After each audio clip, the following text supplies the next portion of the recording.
Hey guys, I'll be on in 1 minute. Be right back.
Good morning.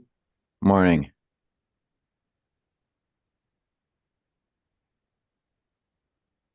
Good morning. Good morning. Morning, everyone.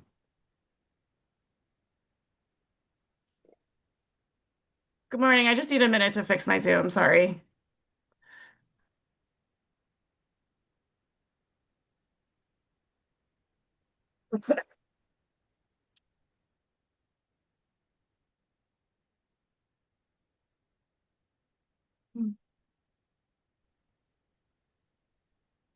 All right. Good morning, everyone. Do we have quorum?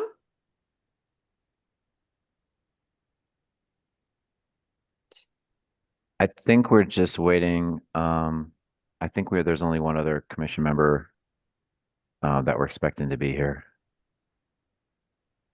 But if you wanted to get started, sure.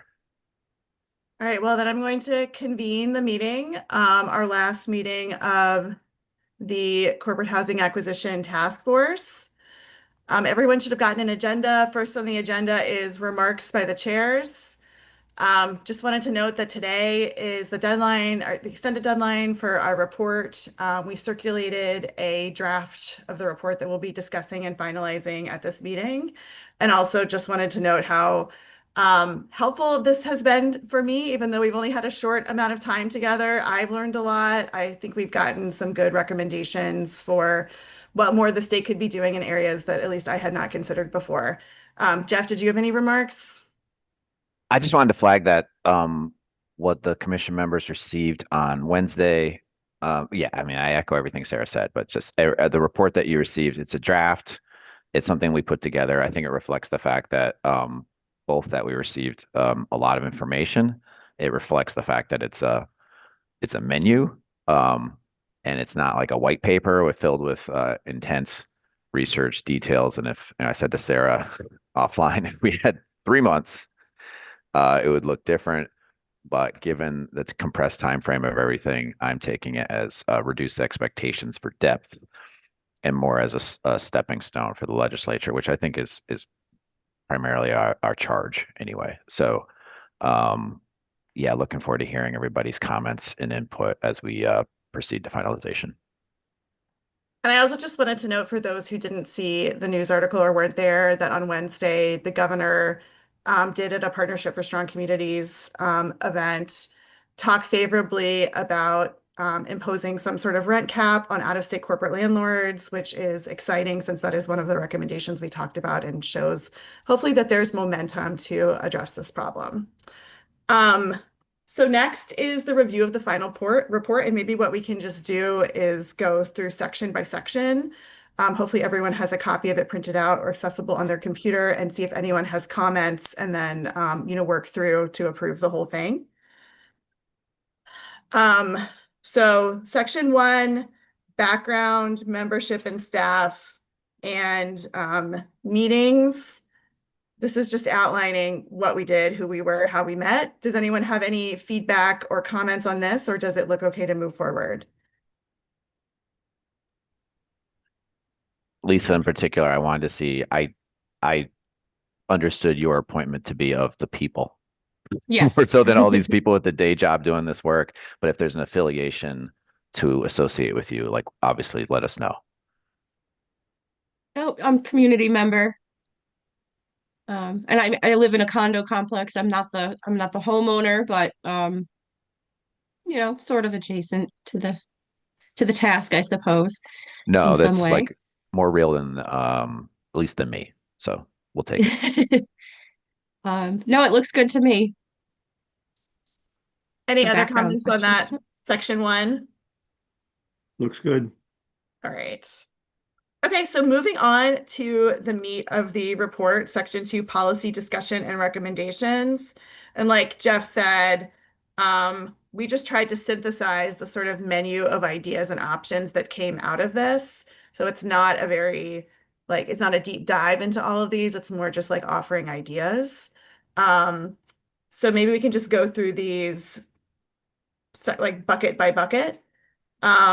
The first one is regulation of portfolio sizes to disincentivize corporate ownership. We talked mostly about tax policy, about the legislation in Maine that imposes the transfer tax to discourage corporate ownership of mobile home parks. The option of imposing a per unit tax on landlords who own units beyond a certain threshold. Are there any comments, changes to this section?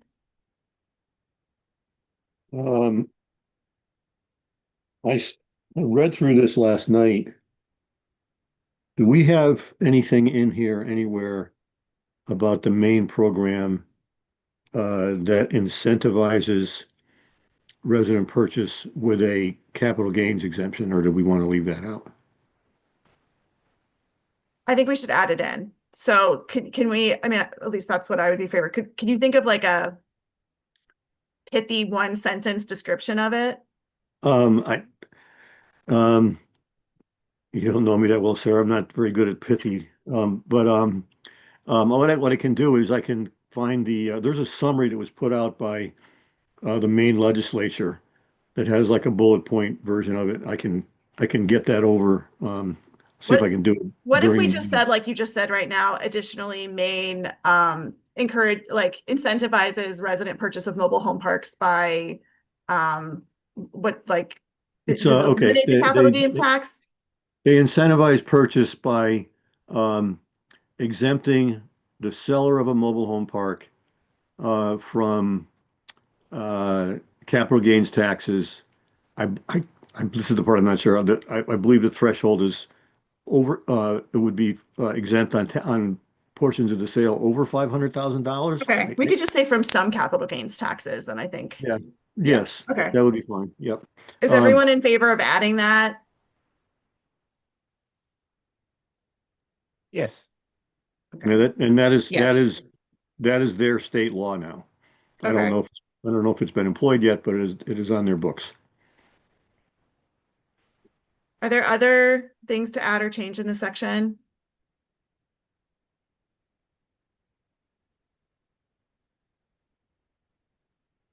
All right, hearing none. The next one is B, state licensing and registry for landlords and property managers.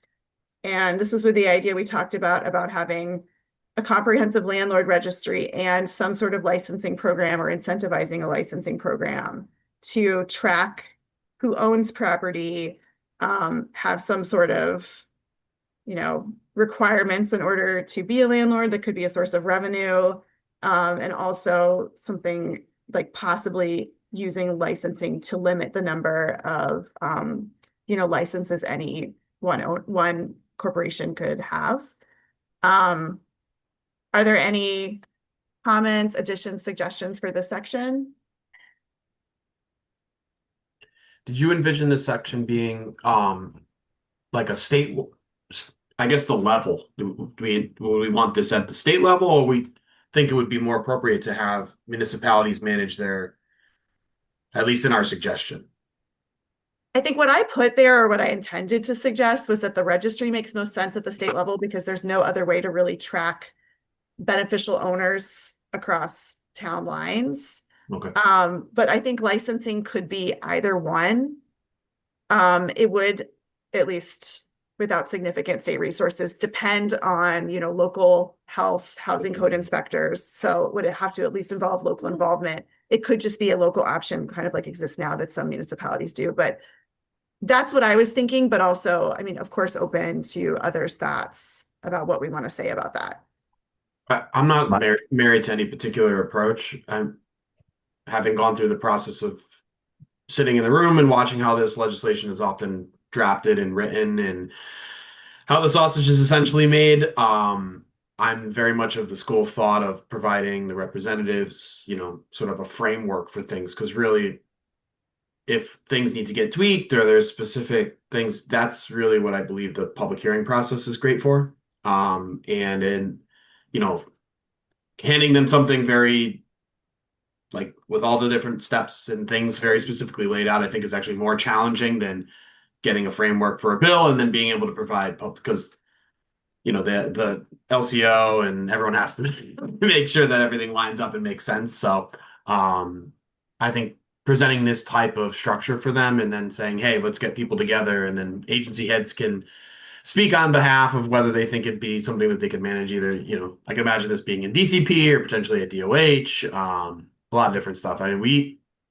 at the agency track, all the housing authorities and have those like comments, but I think it would be helpful to have for private, especially on the smaller side and on the larger side, really to have a point of contact. And I think that that's really what we're looking for in this, is to have some type of registry. So when things unfortunately go bad or there's blight or something, that there is a single person to get a hold of. But And there's so much, we've built up a lot from the localities, but like there's a lot that already gets siphoned off where certain things are handled at the state level, where you have like a building code is one thing, then you have housing codes that are local, and then you have things like what happens with vermin and mold are handled by regional health districts.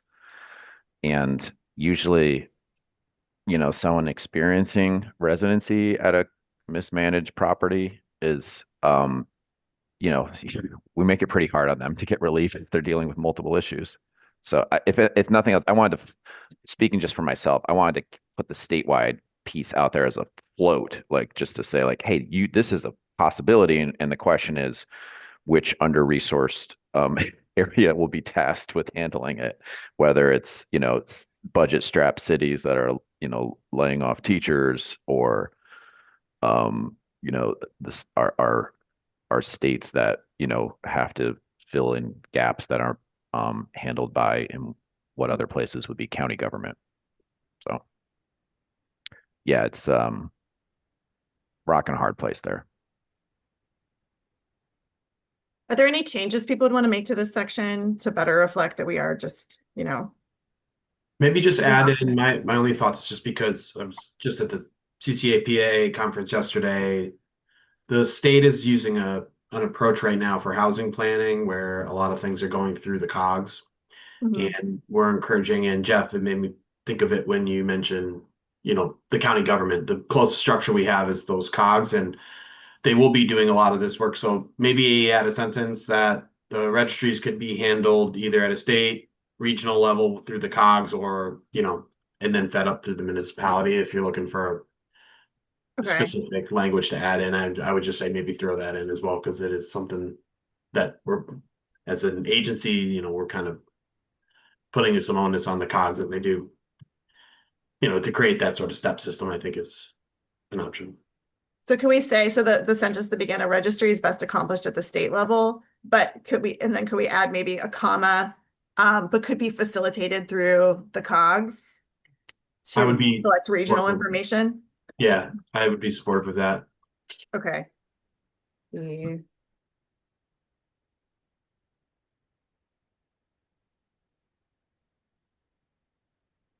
Okay. Does that sound okay to everybody? Any other Yep. changes to this section?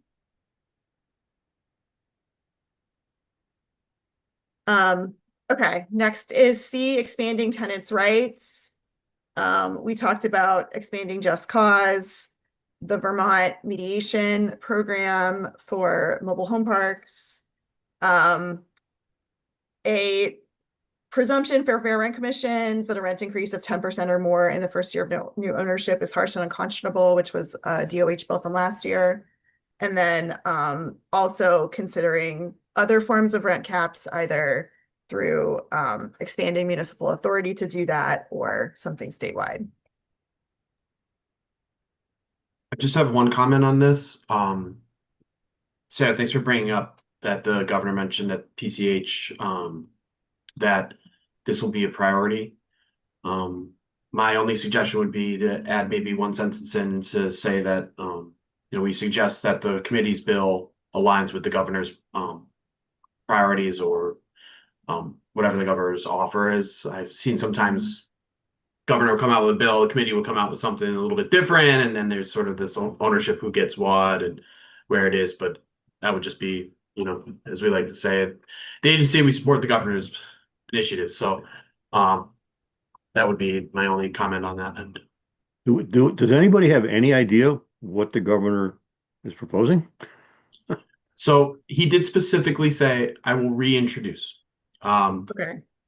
Okay. So generally speaking, if it's an agency bill, whether it comes directly from DOH, for the most part, we either work in conjunction with the office and it sends over as a governor's bill, or we suggest and it goes through the governor's office because the governor's bill guarantees a public hearing, which is helpful for the actual legislative process to have a guaranteed public hearing, especially in a short session. So my assumption would be either a modified version of what was put out last year, which is you hit perfectly, Sarah, with the language that you put in there. But again, that was why I kind of mentioned that the committee bill should align with the governor's priorities. It just helps with the process. But I would assume it's going to be very similar in concept. What about at the end? We suggest that the committee support the governor's doing a bill or policy around rent caps or rent stabilization. What do you think? Rent stabilization. Okay. Yeah, work with the governor. Maybe we could say that. We could stay anodyne. I mean, I'm viewing this as there's a task force hat and then it expires in a few hours and then we can all turn into whatever advocates or stakeholders we were, and we kind of turn the rest over to the legislative and executive departments to work on it. And just to be clear, the bill last year wasn't really a rent cap. It was more of a way. So just want to make sure that that's clear. Yeah. It did empower the fair rent commissions to act with a bit more authority, and I think that aligns with our other suggestion down the line, which is essentially empower the fair rent commissions to be able to act. So I'm sure people will want to see a little bit more strength on a stricter rent cap, and I don't want to speak for the governor's office. I don't know if that is what they plan to do, but this was the framework from the bill last year, and at least in my experience, it's usually recycled for sake of ease, and also because you usually already have some input that's come in on it that helps shape where it goes. But I know that the advocates are looking for, and a lot of people are calling for, I know PCH is calling for it, looking at stretching that protection, the just cause eviction for seniors into this sort of making it for everyone. So I could see these things kind of all either getting put into a larger housing bill, or at least the concepts kind of getting rolled together in something. So I think we align with what is the momentum on this one. Okay, sounds great. So I'm going to add a sentence at the end, suggesting that the committee work with the governor around his priorities around rent stabilization. Anything else for this section? Thanks for reminding us that we have a executive who speaks on something that's already been developed and the rest of his branch is aware of, and we're not scrambling. I forgot what that was. So thank you. It's nice to have someone here put substance behind what had seemed like an utterance. Okay, D is empowering municipalities. So expanding state support for fair rent commissions, state support for local landlord licensing, and then consider expanding municipal authority regarding rental housing, and just some ideas about to enable municipalities to pass ordinances limiting portfolio size or providing for tenants' rights.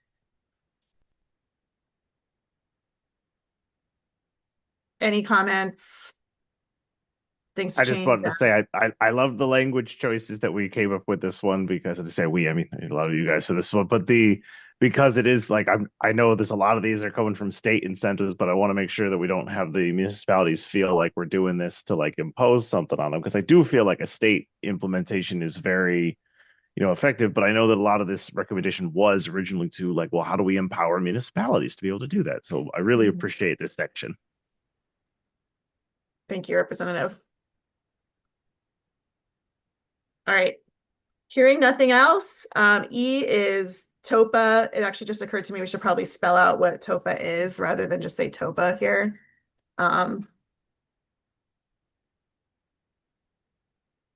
then the bulk of this is about strengthening the TOPA law as it applies to mobile home park residents.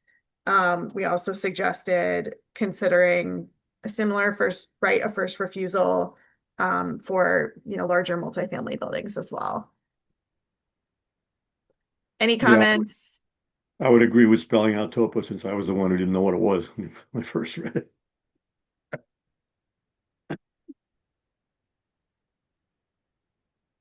Anything else? Okay, F is funding for CLTs and limited equity co-ops. I think we should also spell out CLT too, which is Community Land Trust. Yeah. I don't know whether it's really worth changing anything, but I think this is kind of where we've talked about enabling nonprofits and housing authorities to get involved in right of first refusal when the right of first refusal comes up.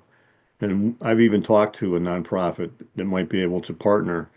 And I think it's covered in this section, but I just want to make sure that we put it in because in a lot of the other states, there's a combination of state funding and nonprofit participation and housing authorities to be able to put one of these together. And I want to make sure we don't miss one of those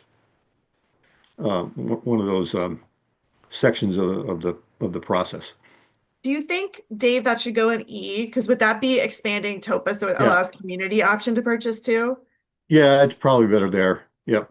Let me just think of how, all right. All right, that would be strengthened. So, and you are the expert on this. Not me. Would it be adding like a small, like a 3 to this list that would allow community organizations to purchase a property in conjunction with residents? Does that sound right? Yeah, it's something to that effect. It's I know that there's in other states there's housing authorities that participate. There's nonprofits. The Genesis Fund up in New Hampshire comes to mind, and CDI. So just if it's clear that it's like there's a little group of entities that come together frequently when you can actually pull one of these things off. So we could say 3, allowing community organizations to purchase or finance properties in conjunction with residents. Say it again. Allowing community organizations to purchase or finance properties, parks, I guess, in conjunction with residents. Yeah, that kind of covers a broad range. Yeah. Is that any objections to that or refinement from anybody else? I just want to thank Dana. I thinking a similar question on that one, so I really appreciate you bringing it up. I mean, maybe community and quasi-governmental organizations, something like that.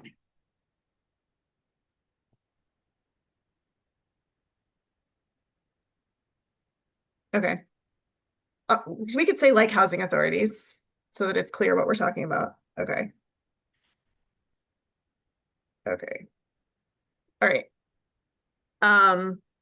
Okay, back to F, the funding for CLTs and limited equity co-ops. Anything else there? I will just put a plug in for, because Sean is not on the call, but the Partnership for Strong Communities just released their State of Housing 2025, and there are some policy suggestions on the final section regarding community land trusts.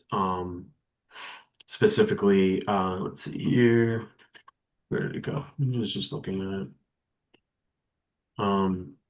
Basically for technical assistance, providing, it says ensuring the availability of such technical assistance and capital will be, for supporting community land trusts, will be integral to the future of them.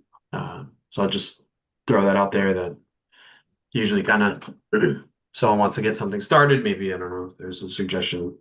I'm just thinking about, like, how do you get these off the ground, Yeah. They're a great yeah. suggestion, but the logistics of creating it and getting the land and establishing it, I think that is a big hill to climb for. So started, we could so. add something about technical assistance to develop community land trusts. And then I also think there is additional support needed, like for governance to keep them functioning. Mhm. I would see a legislative win in, like, a study being done to say, what is it that could effective, like, how could the state, or how could these be created? And then subsequently, because I think, well, they've been around for a long time, in this report, it says there's only 3 in Connecticut. And I think that speaks to the challenges of, rolling them out. So maybe something to the extent of, the state could study how to create these and what support would make the most sense, would be kind of where I would. What about saying something like the state should also consider creating a program of technical assistance to develop and sustain CLTs? That kind of leaves it open whether they want to do a study group or come up with something. Yeah, all that kind of falls in the same bucket for me again. I just feel like it's one of those things where we also have learned from issues that have come up on the ones that exist and where those fall in, and ensuring long-term support, things to that extent. That's really where I feel like it's challenging. Okay. Anything else on this one?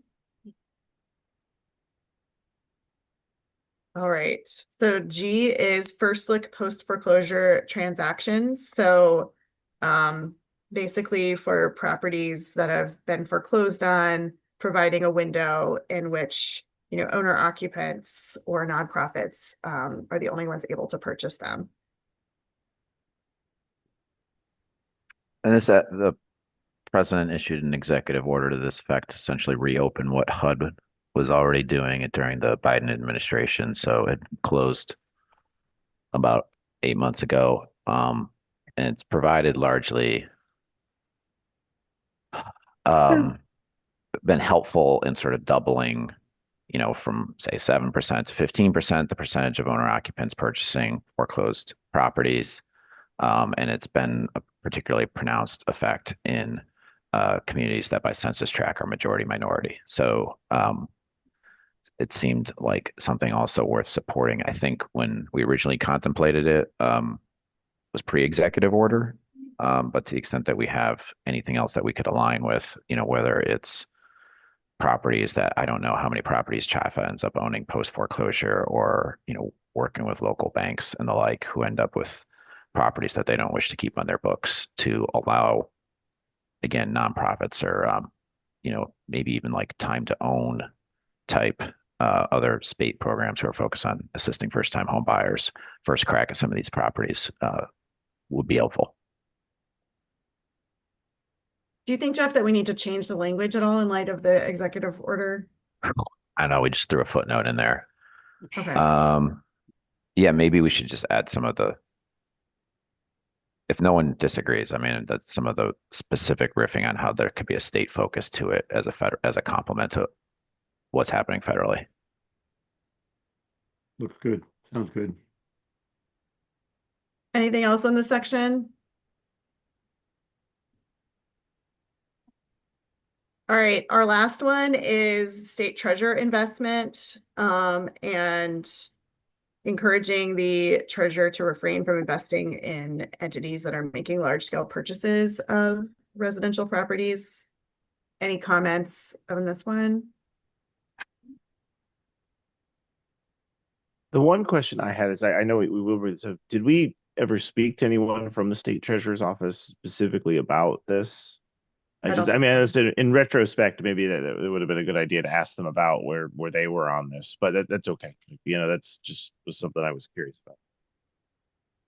I don't, definitely the task force I didn't speak to anybody. I don't know if anyone else has insight. Can anyone text Sean and see where he stands on this? Yeah. I just have his contact info from when he was at Pullman, not from now. You know, it's a good point. I mean, I don't know. Again, just speaking for myself, I view the report as we are trying to achieve like unofficial consensus as opposed to like formally voting on it. And if we're and you know, for example, and I'm not sure if what if there's necessarily specific guidance on what we should be doing. And to the extent that these things develop, and we learned a lot, and we might change our mind on certain things, and we can all take sort of different tacks with this. I'm not viewing it as something where anybody's bound by any one thing. And this is not necessarily a comment specific to the treasurer point, but just something that occurred to me as well, that I hope that many of these things will be taken up, and hopefully we can work towards getting them implemented and making the state better. Maybe that goes in the closing remarks. Sorry, Sarah, I'm off agenda. I mean, Jeff, I support that approach. Again, I clerked for a couple of years. I've sat in those rooms. I've seen how this sort of goes. I mean, some of the stuff may get a hearing. We have a short session. Generally speaking, the policies are all only supposed to be things that impact the budget. So even whatever we happen to get that may come up this year as a result of this, could be next year, could be 5 years from now.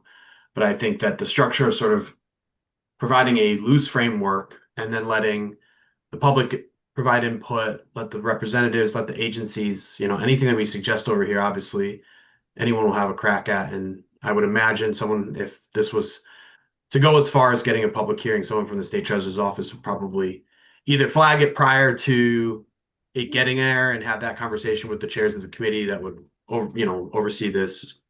But ultimately, I think the best way to approach any of these is less on the specificity and more on the sort of general concepts, because what we may start with in February and end up with at the end of the session, it could be two totally different, and that's a result of the legislative process. So I think as a document, and I'll just let this be probably the last thing I say, just as a document, I think this functions as a really good way to give them and obviously ongoing support. So anyone who's on here, if make themselves available if the legislation has more questions, but they kind of hand these things to LCO, and the magic that they create on the other side of it by putting it into the language that makes it a potential law is, could be two totally different things that come out on the other side when we're done with it. So.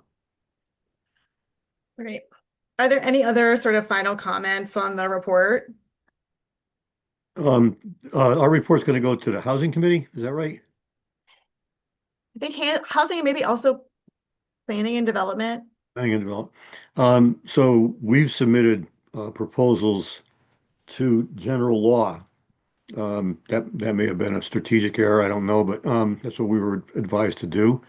Does anybody have any objections if I send it to the chairs of the general law committee, this report? I don't. Okay. Ultimately, if a bill is and this is a whole other thing, but if the bill is recognized at the start from LCO to be of the purview of a specific, whether it be general law or housing or P&Z, they're going to send it there, and then it becomes a thing with who either wants to continue to champion the bill if it makes sense. But if it is ultimately a piece of legislation that general law has to get their hands on before it can actually pass. It'll statutorily be mandated to go to that committee to get, Okay. get approval before it goes out. So David, if there is anything in here that's supposed to be in general law, it'll ultimately make it there, or it'll get there through the process as well. Okay. Thank you. Any other final comments? So we're gonna generate a final report today and get it out. Is that what your goal is? Yes, so I think we should probably vote on approving this as our report with the changes that we discussed, which I wrote down on the copy, and we can add to the document afterwards, since this is our last meeting. Does anyone want to move to approve this as our final report? So moved. Is there a Second. second? Whatever. Second. Whatever. All those in favor? Aye. Aye. Anyone opposed? Abstaining? All right, well, we've approved a report. Next on our agenda is the overview of final concerns and recommendations, which I think we did generally just give in reviewing the report. But if there's anything anyone would like to add at this time.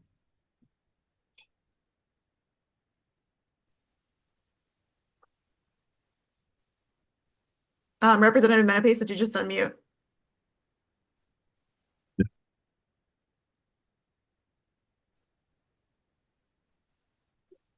Oh, we can't hear you.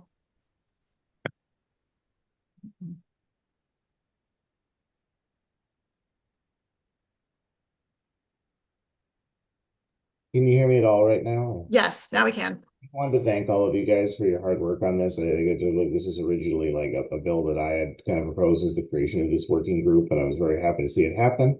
And I really want to thank all of you guys because you also did, a lot of the work. I'm just the legislator here. You guys, a lot of you have the background in this and the firsthand experience. So I just wanted to be really appreciative of everything you guys were able to do for this. Thank you so much. Like, I'm very happy with it. Thank you, and thanks for being interested in the area and wanting to do something about it. And hopefully we can see the fruits of that in the next few sessions. I submitted a lot of working group ideas, and this is the one that got some traction. So I'm like, all right, great, we'll do it. Great. Yeah, thanks for jumping on this. It's something that's needed. Yes.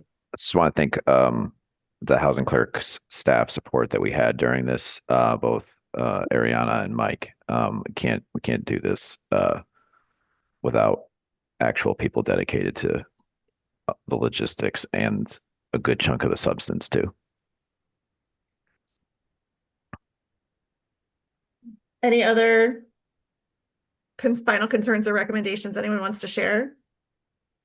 So I take it you'll incorporate in some of the edits that we just sort of talked about and finalize the report.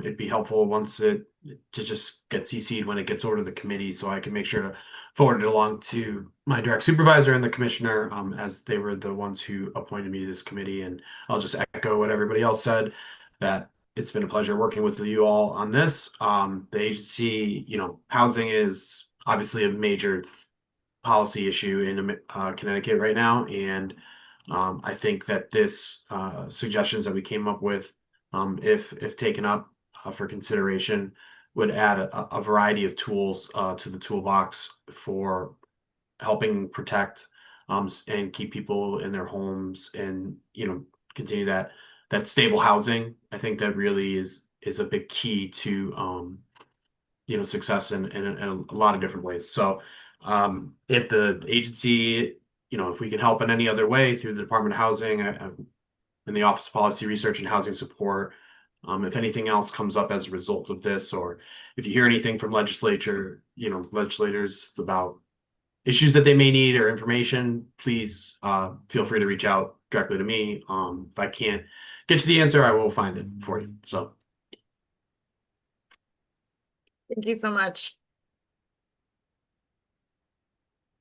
All right, I think so for closing remarks from the chairs. I think everything has been said. Thank you everyone for your hard work on this. Thank you, Ariana. for, organizing us to begin with, and Mike for picking up the torch halfway through. And we will finalize the report with the edits and send it out. And I really look forward to working with all of you to, advance some of these ideas that I think would make a huge difference for tenants and mobile home owners in Connecticut in combating this growing problem. Jeff, did you have anything you wanted to say? I agree. All right. Well, thank you all so much. All right. Thank you, everybody.